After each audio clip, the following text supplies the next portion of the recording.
जम्मू कश्मीर के स्पीकर अब्दुल रहीम राठौर और पीडीपी के विधायक रुकने असेंबली वहीदुर रहमान पर्रा के दरमियान तलवार खिंच गई है। जम्मू कश्मीर में सियासी गर्मी शिद्दत इख्तियार करती जा रही है। मेराज मलिक की गिरफ्तारी और पीएसए पर तनाजा अभी थमा भी नहीं था कि इसी मुद्दे पर पीडीपी के रुकने असेंबली और असेंबली के स्पीकर अब्दुल रहीम राठौर के दरमियान तलवार खिंच गई है। जी हां, नौबत यहां तक आ गई है कि स्पीकर को यह कहना पड़ रहा है कि क्यों ना आप यानी पीडीपी के पर्रा को रुकने असेंबली वहीदुर रहमान पर्रा पर डिफेमेशन केस लगाया जाए। ऐसा इसलिए कह रहे हैं कि पर्रा उन्हें डिफेम कर रहे हैं। यह कहा जा रहा है किसकी तरफ से? स्पीकर अब्दुल रहीम राठौर की तरफ से कि ऐसा हम इसलिए कह रहे हैं कि उन्हें डिफेम किए जाने की कोशिश की जा रही है, वो भी पर्रा की तरफ से, पीडीपी के रुकने असेंबली की तरफ से, एमएलए की तरफ से। और उससे पहले इसी मामले पर वजह बताओ नोटिस जारी किया गया है स्पीकर अब्दुल रहीम राठौर की तरफ से वहीदुर रहमान पर्रा को। स्पीकर ने पर्रा को 7 दिनों के अंदर इसी मामले पर जवाब देने को कहा है। वहीं पीडीपी एमएलए वहीदुर रहमान पर्रा तक जब वजह बताओ नोटिस के हवाले से खबर पहुंची तो उन्होंने कहा कि 7 दिन क्या 2 दिनों के अंदर ही मैं जवाब दूंगा, रिटन तौर पर जवाब दूंगा, लिखित तौर पर जवाब दूंगा और साथ ही साथ स्पीकर अब्दुल रहीम राठौर के सामने पहुंचकर पेश होकर अपना मौक़िफ़ रखूंगा। अपना स्टैंड रखने की बात वहीदुर रहमान पर्रा की तरफ से कही गई है। अब सवाल उठता है कि आखिर पर्रा और स्पीकर के दरमियान खिंची तलवार की असल वजह क्या है, या फिर इसकी शुरुआत कहां से हुई है, वो आपको बताएंगे। लेकिन पहले स्पीकर का बयान सुनिए। जब हमारे नुमाइंदे उनसे इस हवाले से सवाल करने पहुंचे तो उन्होंने क्या कहा, अब्दुल रहीम राठौर ने कहा क्या, सुनिए। मतलब ये था, देखिए, एक एमएलए जो होता है वो आवाम का रहनुमा होता है, उसको आवाम की राहबरी करनी होती है। अगर एमएलए खुद झूठ बोले तो फिर खुदा ही हाफिज है। इसलिए बहैसियत स्पीकर मुझ पर फर्ज आयज होता है कि ऐसे एमएलए का मैं सही रास्ता दिखाऊं, सही रास्ते पर लाने की कोशिश करूं। देखिए, उसने कहा है कि ये जो पीएसए लगा हुआ है इसमें असेंबली की अप्रूवल थी। असेंबली मीन्स स्पीकर की अप्रूवल थी। असेंबली को तो मैं ही हेड कर रहा हूं, हमने अप्रूव इसको किया है। स्पीकर को या असेंबली को पीएसए अप्रूव करने या डिसअप्रूव करने का कोई इख्तियार नहीं है। कानून के तहत कोई इख्तियार हमें नहीं है। हमारा कोई रोल नहीं इसमें पीएसए लगाने में। पीएसए लगना चाहिए या नहीं लगना चाहिए, इस पर असेंबली का कोई रोल नहीं है। एक मेंबर ने जो पीडीपी से ताल्लुक रखता है वहीद पर्रा साहब, जानबूझकर उसने कहा कि असेंबली ने इस फैसले को एंडोर्स किया। एंडोर्स किया मतलब वो इसको सपोर्ट किया। हमने कोई सपोर्ट नहीं किया, हमने सिंपली मेंबरों को इन्फॉर्म किया। इसीलिए मैं कहता हूं कि चूंकि डेलिबरेटली उसने गलत बयानी की है मेंबर ने, तो लिहाजा कवायद के तहत कवायद के तहत उसके खिलाफ कार्रवाई किसी भी सूरत में होगी, क्योंकि मुझे दूसरे मेंबरों को भी सबक देना है कि उनको कभी झूठ नहीं बोलना है, झूठ का सहारा नहीं कभी नहीं लेना।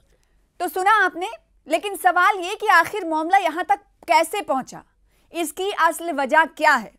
इसकी असल वजह पर्रा की जानिब से एमएलए मेराज मलिक की हिमायत में किया गया एक सोशल मीडिया पर पोस्ट है। जी हां, यही वजह है।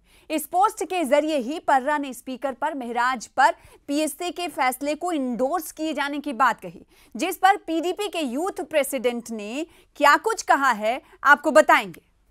पीडीपी के यूथ प्रेसिडेंट हैं आदित्य गुप्ता, जो कि एडवोकेट भी हैं। उन्होंने कहा है कि इस मामले में कुछ और हिदायत स्पीकर की तरफ से जारी की जा सकती थी, लेकिन स्पीकर ने अपनी शक्तियों का, अपनी ताकत का इस्तेमाल ना करके सरेंडर कर दिया है।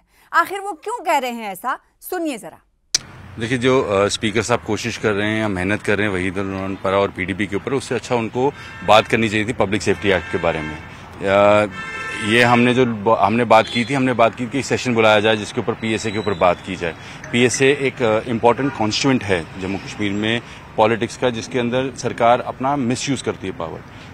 आप एक भी ऐसा कोई मौका दिखा दे जिसके अंदर पीडीपी ने, जहां पर पीडीपी ने बात ना की हो पीएसए के बारे में। हालांकि स्पीकर को इस मौके को इस्तेमाल करना चाहिए था और होम मिनिस्टर को लिखना चाहिए था, बात करनी चाहिए थी एलजी को कि आपने अगर किसी एमएलए को डिटेन किया है जो उसका कस्टोडियन है, उसका हमारा एमएलए का कस्टोडियन स्पीकर है, तो आपको इन्फॉर्मेशन से आंसर करनी चाहिए थी या बात करनी चाहिए थी। क्या आप मेरे को एक भी ऐसा कम्युनिकेशन स्पीकर की तरफ से दिखा सकते हैं जिसमें उन्होंने कंडेम किया हो पीएसए का इस्तेमाल, कहीं उन्होंने ये कहा हो कि पीएसए को रिव्यू किया जाए, इसके कहीं पे भी नहीं किया। और उन चीज़ों से छुपने के लिए, just to deviate attention, he has issued this show cause notice. तो पीडीपी की राय आपने सुन ली। एक तरफ वहीदुर रहमान पर्रा कह रहे हैं कि 2 दिनों के अंदर ही वो जाकर अपना मौक़िफ़ रखेंगे। वो भी वहीदुर रहमान पर्रा की तरफ से ये कहा जा रहा है कि वो स्पीकर के सामने जाकर खुद पेश होंगे और फिर अपनी बात को रखेंगे कि उन्होंने किस तरह से ये बात कही थी।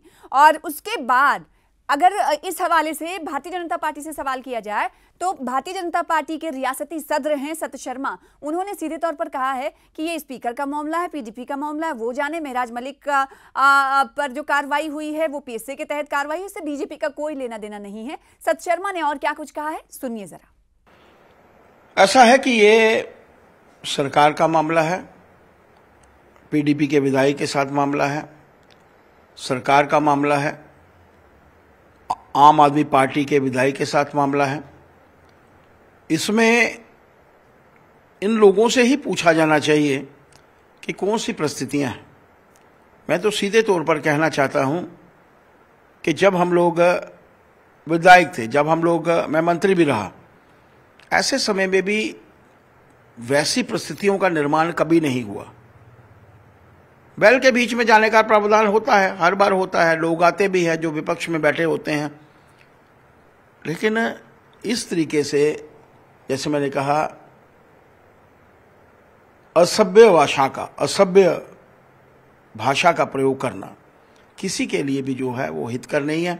ये सरकार का मामला है, सरकार will take its own course of action, और वही एक्शन उनके माध्यम से जो है वो हुआ है, और सरकार ही आगे से पूछ रही है। मुझे तो समझ नहीं आता कि क्या हो रहा है। एक तो बात मानकर चलिए कि भारतीय जनता पार्टी का इससे कोई सरोकार नहीं है। तो बीजेपी इस मुद्दे पर इस तरह का इजहार ख्याल करती हुई दिखाई दे रही है, और दूसरी तरफ इस मुद्दे पर महबूबा मुफ्ती की तरफ से आने वाले दिनों में क्या कुछ कहा जाएगा, ये देखने वाली बात होगी। लेकिन इस वक्त ये कहा जा सकता है कि पीडीपी एक मुद्दे पर, महराज मलिक के मुद्दे पर, हमने अभी तक जो देखा, पीडीपी हो, नेशनल कॉन्फ्रेंस हो, या फिर अपनी पार्टी हो, या फिर जेकेपीसी हो, जम्मू कश्मीर पीपल्स कॉन्फ्रेंस के सज्जाद गनी लोन की पार्टी हो, इन तमाम नेताओं की एक राय रही है कि पीएसए के तहत कार्रवाई करना गलत है।